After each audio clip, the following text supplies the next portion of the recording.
ಋಷಭನಿಂದ ಶಿಕ್ಷಿತನಾದ ಭರತನ ರಾಜ್ಯಭಾರ, ಈ ಭೂಮಿಗೆ ಹೆಸರು ಭಾರತ ಅಂತ ಹೇಳ್ತಾರೆ. ಇದನ್ನು ಏನು ಕರಿಬೇಕು ನಾವು? ಭಾರತ ಅಂತ ನಾವು ಕರಿಬೇಕಾದ್ದು.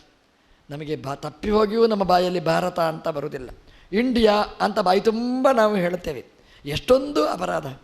ನಮ್ಮ ಮಕ್ಕಳಿಗೆ ನಾವು ಇಡುವ ಹೆಸರಿನಿಂದ ನಾವು ಕರಿಬೇಕು. ನಮ್ಮದು ಹಾಗಲ್ಲ. ಪಕ್ಕದ ಮನೆಯವ ಇಟ್ಟ ಹೆಸರಿನಿಂದಲೇ ಕರೆಯುವ ದುರ್ಬುದ್ಧಿ ನಮ್ಮದು. ಪಕ್ಕದ ಮನೆ ನಾವು ಒಳ್ಳೆಯ ಹೆಸರಿಟ್ಟಿದ್ದೇವೆ. ಅವನಿಗೆ ಶ್ರೀನಿವಾಸ ಅಂತ ಹೆಸರಿಟ್ಟಿದ್ದೇವೆ. ಪಕ್ಕದ ಮನೆಯವ ಗುಂಡ ಅಂತ ಹೆಸರಿಟ್ಟ. ನಾವು ಅದರಿಂದ ಕರಿತೇವೆ. ಒಂದು ಮಗುವನ್ನು ಎಷ್ಟು ಚೆನ್ನಾಗಿ ಕರಿಬೇಕಾದ್ದು. ಶ್ರೀನಿವಾಸ ಅಂತ ಕರೆದರೆ, ಬಾಯಿ ತುಂಬ ಕರೆದರೆ ಎಷ್ಟೊಂದು ಪುಣ್ಯ. ಅದು ಇಷ್ಟ ಆಗೋದಿಲ್ಲ. ಪಕ್ಕದ ಮನೆಯವ ಕರೆದ ಹೆಸರೇ ನಮಗೆ ಇಷ್ಟ ಆಗೋದು.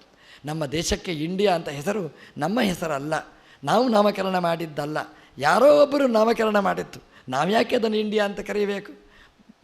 ಭಾರತ ಅಂತ ಕರೀರಿ. ಎಲ್ಲಿಯಾದರೂ ಪೋಸ್ಟ್ ಮಾಡಲಿಕ್ಕಿದ್ರೆ ಭಾರತ ಅಂತ ಬರೀರಿ. ಹೋಗುತ್ತಾ ಇಲ್ಲ ನೋಡಿ ಪೋಸ್ಟ್. ಒಂದು 10 ಸಲ ಬರೀರಿ, ಒಂದೇ ಸಲ ಆದರೂ ಪೋಸ್ಟ್ ಹೋಗ್ಬೋದು. ಇಂಡಿಯಾ ಅಂತ ಬರೆಯುವ ತಪ್ಪು, ಪ್ರಮಾದ ಕೆಲಸ ನಾವು ಮಾಡಬಾರದು. ಭಾಗವತ ಹೇಳುತ್ತೆ, ಋಷಭನ ಸುಪುತ್ರನಾದ ಭರತ ಮಾಡಿದ ರಾಜ್ಯಭಾರಕ್ಕೆ ಒಂದು ಸಾಕ್ಷಿ ಈ ದೇಶ. ಅವನಿಂದಾಗಿ ಇದಕ್ಕೆ ಭಾರತ ಅಂತ ಬಂತು. ಅಲ್ಲಿವರೆಗೆ ಅಜನಾಭ ಅಂತ, ಅಂಜನಾಭ 2 ಪಾಠ ಇದೆ, ಆ ಹೆಸರಿತ್ತು. ಅದನ್ನು ಭರತನ ರಾಜ್ಯಭಾರ ಎಂಥ ರೀತಿಯಲ್ಲಿ ಜಗತ್ತನ್ನು ಆಳಿದ. ಎಲ್ಲ ಕಡೆ ಸುಭಿಕ್ಷೆ, ಸಮೃದ್ಧಿ, ಯಾರ್ಯಾರು ಏನೇನು ಬಯಸ್ತಾರೆ ಅದೆಲ್ಲವನ್ನು ಕೊಟ್ಟು ಒಳ್ಳೆಯ ರೀತಿಯಲ್ಲಿ ರಾಜ್ಯಭಾರ ನಡೆಸಿರ್ತಕ್ಕಂತಹ ಭರತನ ಪ್ರಭಾವದಿಂದಾಗಿ ಈ ದೇಶಕ್ಕೆ ಭಾರತ ಅಂತ ಹೆಸರು ಅಂತ ವ್ಯಾಸರು ಭಾಗವತದಲ್ಲಿ ದಾಖಲೆ ಮಾಡಿದ್ದಾರೆ. ವ್ಯಾಸರು ಹೇಳಿದ ಮೇಲೆ ಇನ್ಯಾರು ನಮಗೆ ಹೇಳಬೇಕು? ಆದ್ದರಿಂದ ನಾವು ಇದನ್ನು ಭಕ್ತಿಯಿಂದ, ನಾವು ಯಾವ ಮಣ್ಣಿನವರು? ಭಾರತದ ಮಣ್ಣಿನವರು ಅಂತ ನಾವು ಬಾಯಿ ತುಂಬ ನಾವು ಹೇಳಬೇಕು. ಇಂಗ್ಲೀಷಲ್ಲಿ ಮಾತಾಡಿ ಹೇಳುವಾಗ ಮಾತ್ರ ಭಾರತ ಅಂತ ಹೇಳಿ, ಅದನ್ನು ಹೇಳಲಿಕ್ಕೆ ಮರೆಯಬೇಡಿ. ಯಾಕೆಂದರೆ ಅದರಿಂದ ತುಂಬ ಪುಣ್ಯ ಇದೆ. ಋಷಭದೇವರ ಸುಪುತ್ರನಾಗಿರ್ತಕ್ಕಂತಹ ಭರತ ಬಾಯಿ ತುಂಬ ಹೇಳಿ. ಭರತ ಅಂತ ನಾವು ಹೇಳಿದರೆ ಸಮುದ್ರದಲ್ಲಿ ಹೇಗೆ ಭರತ ಇಳಿತ ಇಲ್ಲವೇ ಇಲ್ಲ, ಹಾಗೆ ನಮ್ಮ ಜೀವನದಲ್ಲಿ ಸಮೃದ್ಧಿಯ ಭರತನೇ ಬರ್ತದೆ, ಇಳಿತ ಇಲ್ಲವೇ ಇಲ್ಲ. ನಾವು ಭರಿತರಾಗ್ತೇವೆ ಸಂಪತ್ತಿನಿಂದ ಅಂತ. ಆ ಹೆಸರಿನಿಂದ ನಾವು ಒಳ್ಳೆಯ ಪುಣ್ಯವನ್ನು ಸಂಪಾದನೆ ಮಾಡಲಿಕ್ಕೆ ಸಾಧ್ಯ ಅಂತ. ಭರತ ಸಿಂಹಾಸನದಲ್ಲಿ ಇದ್ದಾಗಲೂ ಎಲ್ರಿಗೂ ಬೇಕಾದ ಆದರ್ಶ ಜೀವನ ನಡೆಸಿದ. ಒಳ್ಳೆಯ ಪವಿತ್ರವಾದ ಜೀವನ ಅವಂತು. ದೇಶವನ್ನು ಬಿಟ್ಟ. ಕೊನೆಗೆ ತಂದೆಯ ಮಾರ್ಗದರ್ಶನದ ಹಾಗೆ ಕೊನೆಗೆ ವಾನಪ್ರಸ್ಥ. ಇದು ಸಾಮಾನ್ಯವಾಗಿ ರಾಜರುಗಳು ನಡೆಸುವ, ಎಲ್ಲರೂ ಒಪ್ಪಿರತಕ್ಕಂತಹ ಒಂದು ಜೀವನ ಪದ್ಧತಿ. ಮಗನಿಗೆ ಉತ್ತರಾಧಿಕಾರ ಕೊಡೋದು, ಅವರು ವಾನಪ್ರಸ್ಥ ಸ್ವೀಕಾರ ಮಾಡೋದು. ವಾನಪ್ರಸ್ಥಾಶ್ರಮವನ್ನು ಸ್ವೀಕಾರ ಮಾಡ್ತಾನೆ ಭರತ. ಎಲ್ಲಿಗೆ ಹೋಗ್ತಾನೆ ವಾನಪ್ರಸ್ಥ ಸ್ವೀಕಾರ ಮಾಡಲಿಕ್ಕೆ? ಪುಲಹಾಶ್ರಮಕ್ಕೆ ಹೋಗ್ತಾನೆ ಅಂತ. ಪುಲಹ ಅಂದರೆ ಬ್ರಹ್ಮದೇವರ ಸುಪುತ್ರ. ಅವರ ಆಶ್ರಮಕ್ಕೆ, ಅವರ ಆಶ್ರಮ ಇರತಕ್ಕಂತಹ ಜಾಗಕ್ಕೆ ಹೋಗ್ತಾನೆ ಅಂತ. ಅದು ಎಲ್ಲಿ? ಭಾಗವತ ಚೆನ್ನಾಗಿ ಹೇಳುತ್ತೆ. ಅದು ಎಲ್ಲಿ ಶಾಲಿಗ್ರಾಮ ಶಿಲೆ ಸಿಗ್ತದೆ, ಅಂತಹ ನದಿಯಲ್ಲಿ ಹರಿತದೆ, ಅಲ್ಲಿ ಪುಲಹಾಶ್ರಮ ಇತ್ತು. ನಮ್ಗೆ ಗೊತ್ತು, ಶಾಲಿಗ್ರಾಮ ಶಿಲೆ ಸಿಗತಕ್ಕಂತಹ ನದಿ ಅಂದರೆ ಇವತ್ತು ನಾವು ಅದನ್ನು ಗಂಡಕಿ ಅಂತ ಕರಿತೇವೆ. ಭಾಗವತಗಾರರು ಹಾಗೆ ಕರೆದಿಲ್ಲ. ಅದು ಚಕ್ರವತಿ ಅಂದರೆ ಚಕ್ರ ಸೃಷ್ಟಿಯಾಗತಕ್ಕಂತಹ ನದಿ. ಎಂತಹ ಅದ್ಭುತವಾದ ನದಿ ನೋಡಿ. ನಾವು ಗಂಗೆ, ಯಮುನೆ, ಸರಸ್ವತಿ ಇದೆಲ್ಲ ನಾವು ಕೇಳಿದ್ದೇವೆ. ಅದೊಂದು ನದಿ ಎಷ್ಟು ಅದ್ಭುತವಾದ ನದಿ ಅಂತಂದರೆ, ಅಲ್ಲಿ ಸಿಗತಕ್ಕಂತಹ ಕಲ್ಲು ದೇಶದಾದ್ಯಂತ ಜನ ಅದನ್ನು ಪೂಜಿಸ್ತಾರಂತೆ.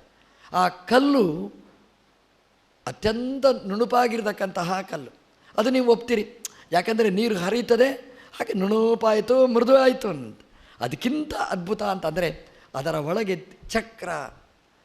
ಈ ಚಕ್ರ ಯಾರು ಸೃಷ್ಟಿ ಮಾಡಿದರು? ಇದೊಂದು ಪ್ರಶ್ನೆ.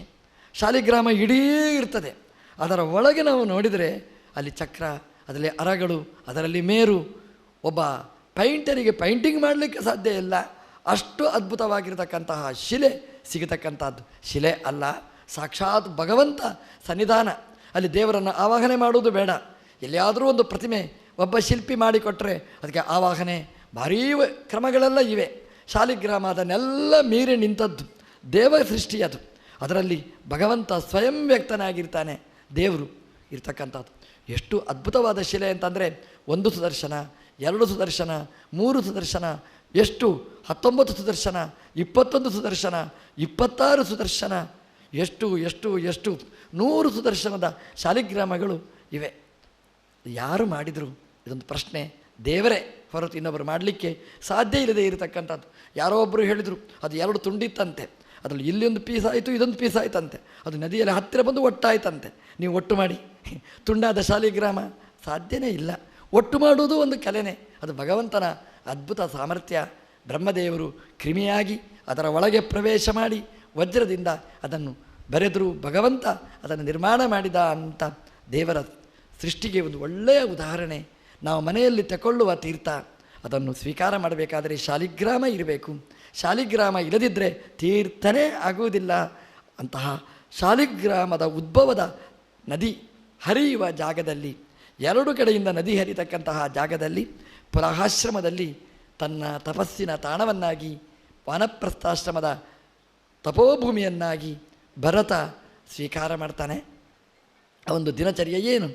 ಬೇರೆ ಏನು ಕೆಲಸ ಇಲ್ಲ, ಒಂಟಿ ಜೀವನ ಅವಂತು.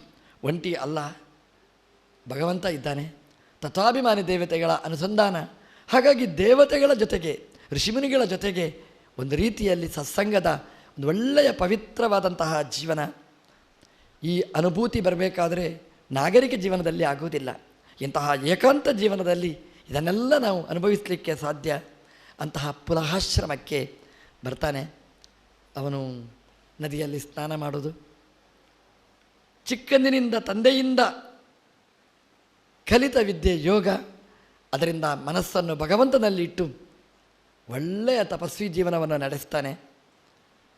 ಭಗವಂತನ ಮನಸ್ಸಿಟ್ಟಿರತಕ್ಕಂತಹ ಭರತನಿಗೆ ಎಂತಹ ಸೆಳೆತ ಬಂತು ಅಂತ ಭಾಗವತ ಹೇಳುತ್ತೆ.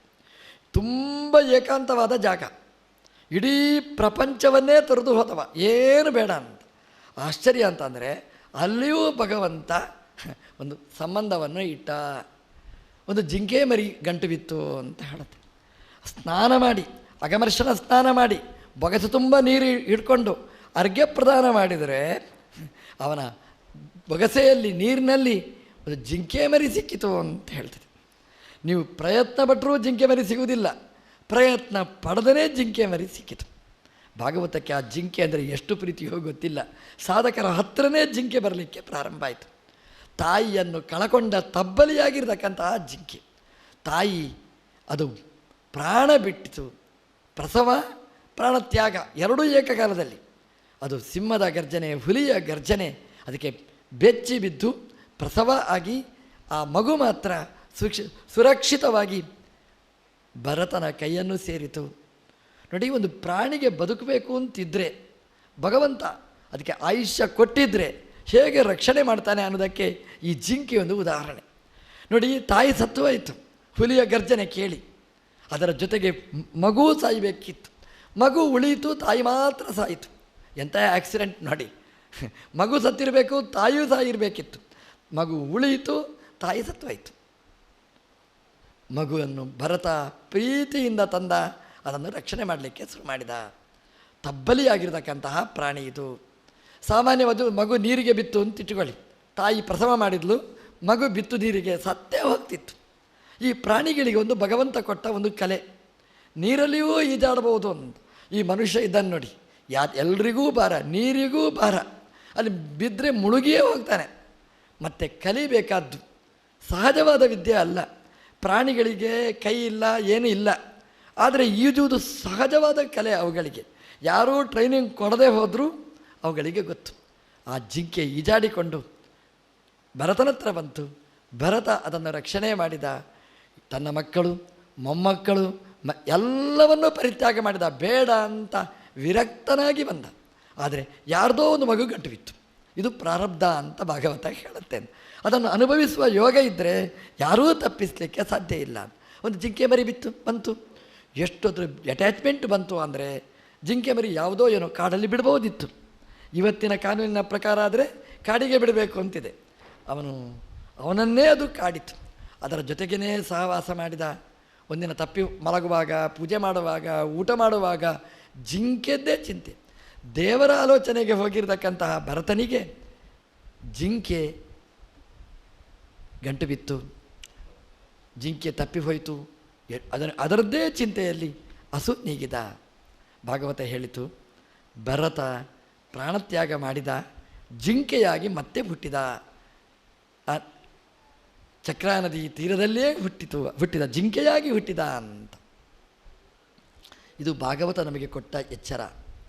ಭಗವದ್ಗೀತೆ, ಭಾಗವತ ಎಲ್ಲ ಏಕಾರ್ಥಕ. ಭಾಗವತ ಹೇಳಿತು ಕೊನೇ ಕಾಲಕ್ಕೆ ನಾವು ಏನು ಚಿಂತನೆ ಮಾಡಬೇಕು ಅಂತ. ನಮ್ಮ ಆಚಾರ್ಯರು ಭಾಳ ಚೆನ್ನಾಗಿ ಹೇಳ್ತಾರೆ, ಸಂತತಂ ಚಿಂತೆಯೇನಂತಂ ಅಂತಕಾಲೇ ವಿಶೇಷತಃ ಅಂತ.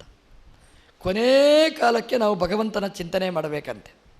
ಭಗವಂತ ತುಂಬ ಸಂತೋಷ ಪಡ್ತಾನೆ ಅಂತೆ. ದೇವರನ್ನು ಕೊನೇ ಕಾಲಕ್ಕೆ ಚಿಂತನೆ ಮಾಡಬೇಕು ನಾವು. ಯಾರೋ ಹೇಳಿದ್ರು ಕೊನೇ ಕಾಲಕ್ಕೆ ಚಿಂತನೆ ಮಾಡ್ತೇನೆ ಅಂತ. ಆಗುವುದಿಲ್ಲ ಅಂತ ಹೇಳಿದರು. ಈ ನಾಳೆ ಪರೀಕ್ಷೆ ಅಂತಂದರೆ ಇವತ್ತು ಓದ್ತಾರೆ ಹುಡುಗರು, ಓದಿ ಓದಿ ಪುಸ್ತಕ ಹರಿತಾರೆ ಹೊರತು ಪರೀಕ್ಷೆಯಲ್ಲಿ ಬರೀಲಿಕ್ಕಾಗೋಲ್ಲ ಅವರಿಗೆ.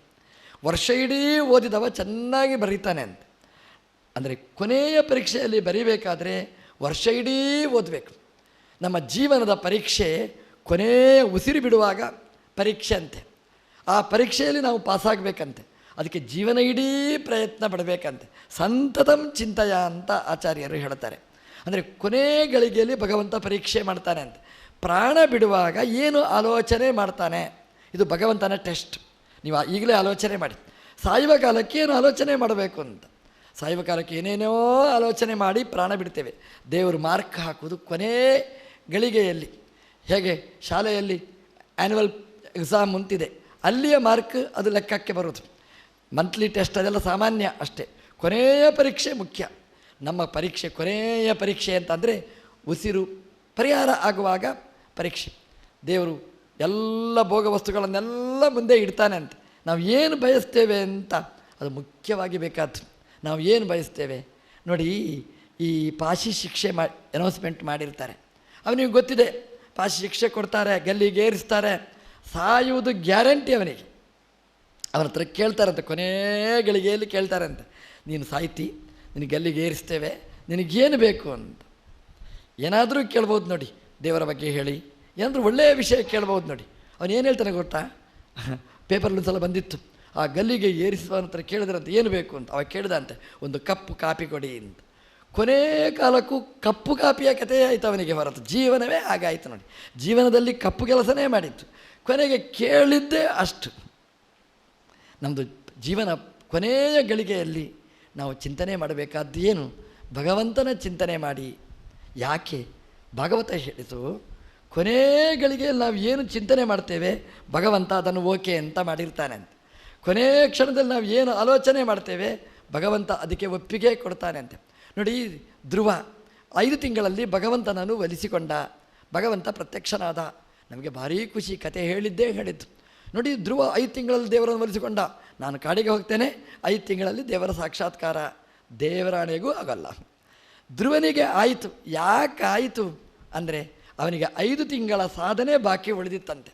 ಇನ್ನೇನು 5 ತಿಂಗಳು ಸಾಧನೆ ಮಾಡಿದರೆ ಜನ್ಮಾಂತರದಲ್ಲಿ ದೇವರು ಒಲಿತಿದ್ದ. ಅವನಿಗೆ ಇದ್ದಕ್ಕಿದ್ದಾಗೆ ಒಬ್ಬ ರಾಜ ಕಾಣಿಸಿಕೊಂಡ. ರಾಜನ ಮಗನ ವೈಭವವನ್ನು ನೋಡಿದ. ಆ ತೊಡೆಯಲ್ಲಿ ಮುದ್ದಾಡಿಸುವುದು, ಅಲ್ಲಿ ಸಿಗತಕ್ಕಂತಹ ಗೌರವ ಸತ್ಕಾರ ಒಂದು ಕ್ಷಣ ಧ್ರುವನ ತಲೆಯಲ್ಲಿ ಬಂತಂತೆ. ಅಯ್ಯೋ, ರಾಜನ ಕುಮಾರನಾಗಿದ್ದರೆ ರೈಟ್, ದೇವರು ತೆಗೆದುಕೊಂಡೋಗಿ ಉತ್ತಾನಪಾದನ ಮಗನ ಪೋಸ್ಟಿಗೆ ಹಾಕಿದ. ಹಾಗಾಗಿ 5 ತಿಂಗಳ ಸಾಧನೆ ಬಾಕಿತ್ತು, ಅದನ್ನು ಮಾಡಿಸಿ ಭಗವಂತ ಸಾಕ್ಷಾತ್ಕಾರ ಕೊಟ್ಟ. ಹಾಗಾಗಿ ನಮ್ಮದು ಏನು ಕೊನೇ ಗಳಿಗೆಯಲ್ಲಿ ಏನು ಆಸೆ ಭಗವಂತ ಅದನ್ನು ಈಡೇರಿಸ್ತಾನೆ. ಕೊನೇ ಗಳಿಗೆಯಲ್ಲಿ ನಾವು ಏನು ಆಲೋಚನೆ ಮಾಡಬೇಕು ಇವತ್ತು ನಾವು ತೀರ್ಮಾನ ಮಾಡಬೇಕಾದ್ದು. ಎಂಬಾವಂ ಸ್ಮರಣಿಯಾತಿ ತ್ಯಜತಿ ಅಂತೆ ಕಲೇವರಂ ತಂ ತಮೈವೇತಿ ಕೌಂತೆಯ ಸದಾ ತದ್ಭಾವ ಭಾವಿತಾಹ ಅಂತ. ಆ ಎಂಬಾವಂ ಸ್ಮರನ್ ತ್ಯಜತಿ ಅಂತೆ ಕಲೇವರಂ, ಕೊನೇ ಗಳಿಗೆಯಲ್ಲಿ ಶರೀರ ತ್ಯಾಗ ಮಾಡುವಾಗ ಏನು ಆಲೋಚನೆ ಮಾಡ್ತೇವೆ ಭಗವಂತ ಅದನ್ನು ಒಪ್ಪಿಕೊಂಡು ಅದನ್ನು ಸ್ಯಾಂಕ್ಷನ್ ಮಾಡ್ತಾನೆ ಅಂತ. ಹಾಗಾಗಿ ನಮಗೆ ಆಚಾರ್ಯರು ಹೇಳಿದ್ದು ನಿರಂತರ ಭಗವಂತನ ಚಿಂತನೆ ಮಾಡು, ಭಗವಂತನೇ ನಮಗೆ ಸಿಗ್ತಾನೆ ಅಂತ. ಪುಲಹಾಶ್ರಮಕ್ಕೆ ಹೋದ ಭರತ, ದೇವರ ಚಿಂತನೆಯಲ್ಲೇ ಕಾಲ ಕಳೆಯಬೇಕು ಅಂತ ಹೊರಟ ಭರತ ಕೊನೇ ಗಳಿಗೆಯಲ್ಲಿ ಜಿಂಕೆಯನ್ನು ಚಿಂತನೆ ಮಾಡಿದ. ನನ್ನ ಜಿಂಕೆ ನನ್ನ ಜಿಂಕೆ ಅಂತ ದೇವರು ಹೇಳಿದ, ಜಿಂಕೆಯಾಗಿ ಹುಟ್ಟು. ಜಿಂಕೆಯಾಗಿಯೇ ಹುಟ್ಟಿದ ಅಂತ. ನಮ್ಮದು ಏನು ಪ್ರಾರಬ್ಧ, ದಿನ ಇಡೀ ಆದರೆ ಟಿ ವಿ ಮುಂದೆ ಕೂಡೋದು, ಟಿ ವಿ ಮುಂದೆ ಕೊಡೋದು, ಪ್ರಾಣ ಹೋಗೋದು ಟಿ ವಿಯ ಮುಂದೆನೇ. ಟಿ ವಿ ಆಲೋಚನೆ ಮಾಡಿ ಸತ್ತರೆ ಏನು, ಟಿ ವಿ ಅಂಗಡಿಯಲ್ಲಿ ರಿಪೇರಿ ಮಾಡುವನಾಗಿ ಹುಡ್ತಾನೆ ಅಂತ ಹೇಳಿದರು. ಕೊನೆ ಗಳಿಗೆಯಲ್ಲಿ ನಾವು ಏನು ಚಿಂತನೆ ಮಾಡಬೇಕಾದ್ದು ಮೊದಲೇ ನಮ್ಮದು ತೀರ್ಮಾನ ಇರಬೇಕು. ನಮ್ಮ ಮುಂದಿನ ಜೀವನಕ್ಕೆ ಪಂಚಾಂಗ ಪೀಠಿಗೆ ಈ ಜನ್ಮದಲ್ಲಿ ನಾವು ನಡೆಸಬೇಕಾದ್ದು, ಈ ಜೀವನದಲ್ಲಿ ನಾವು ನಡೆಸಬೇಕಾದ್ದು